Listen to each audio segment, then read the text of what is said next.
Poet. I do poetry.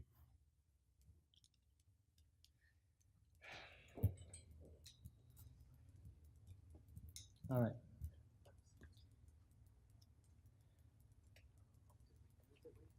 Let's begin. My first poem is entitled Sears Auto Shop, 6 p.m. by Howard Aronin. I called to see if my car was ready. It wasn't.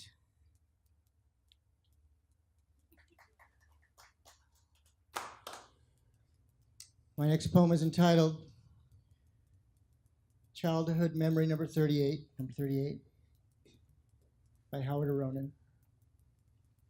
Dad told Mom when I get home from work, I expect dinner on the table and minimal conversation. We get a new dad Wednesday.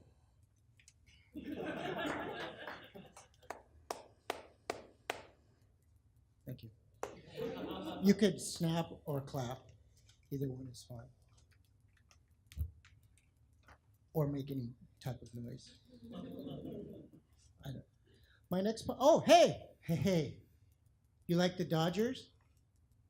Yeah. Here's this is a baseball poem.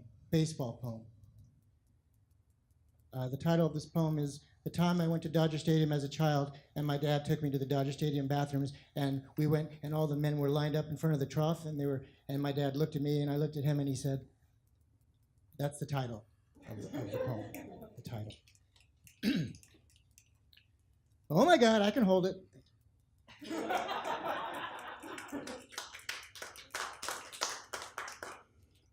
Good audience.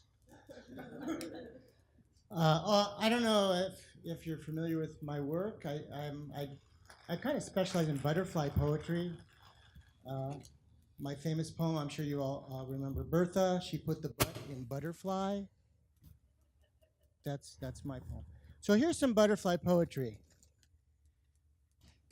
This is called Spiritual Butterfly. Oh, spiritual butterfly, you're so spiritual, fluttering by my head. You possess all the secrets to the universe. Welcome to my net. Start flapping those gums. First question, do butterflies have gums? Won't answer, huh? You're just a moth with a makeover.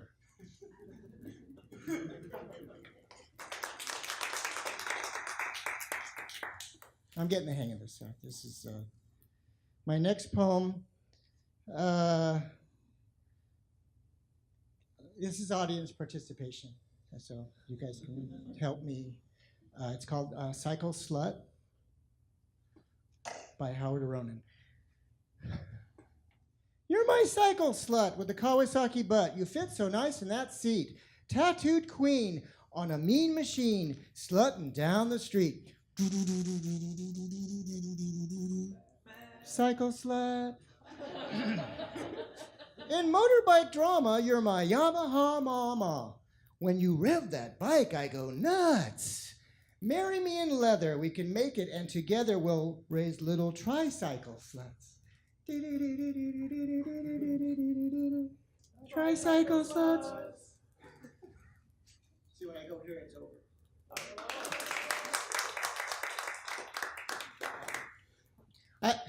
I've been doing poetry, writing poetry since I was a little boy. The first poem I ever wrote, I'd like to do for you now. It's very emotional. It's entitled Dirty Boy McBean by little Howard Aronin. I was little. A dirty young boy named McBean got caught in his washing machine. When he couldn't get out, he started to shout, and when he got out, he was a teen.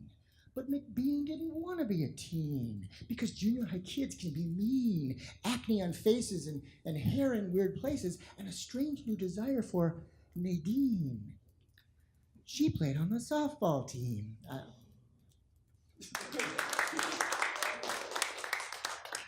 If I stand there, that means I'm confused. So that's where I want to be. There. You know, there's not a lot of money in poetry, and berets are not cheap. So for the last 34 years, I have worked in the airline industry as a male flight attendant. A male flight attendant. So I can't tell you what airline I work for, but that's how I earn my money. It's the airline. Last year, my airline, we dragged a guy off the flight and we killed a dog. But we're sorry. We didn't mean it. So this is a poem about the first incident. It's called Dragging That Guy Off the Flight by Howard Aronin. Dragging that guy up the aisle, draggity drag, drag, drag. That guy ain't got no smile, now he's got no seat or bag. Dragging that guy up the aisle, dragging our valued guest, dragging him for about a mile. You don't get that service on Southwest. I'm going fast.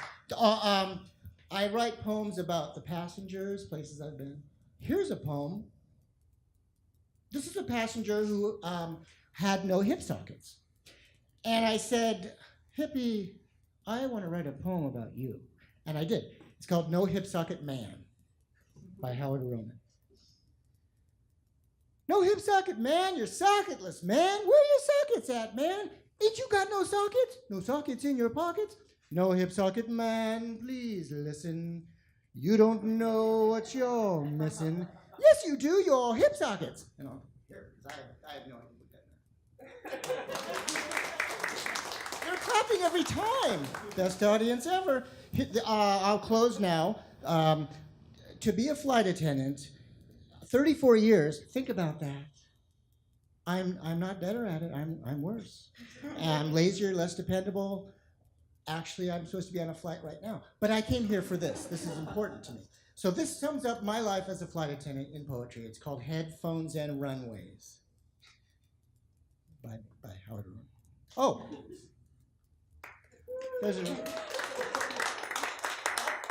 That's proof that I am. Okay. Headphones and runways and dealing with the masses. Tarmacs and jetways. The separation of the classes. Whiners, complainers, quit your bitching and moaning. You're on a fun flight with Howard Aronin. Thank you.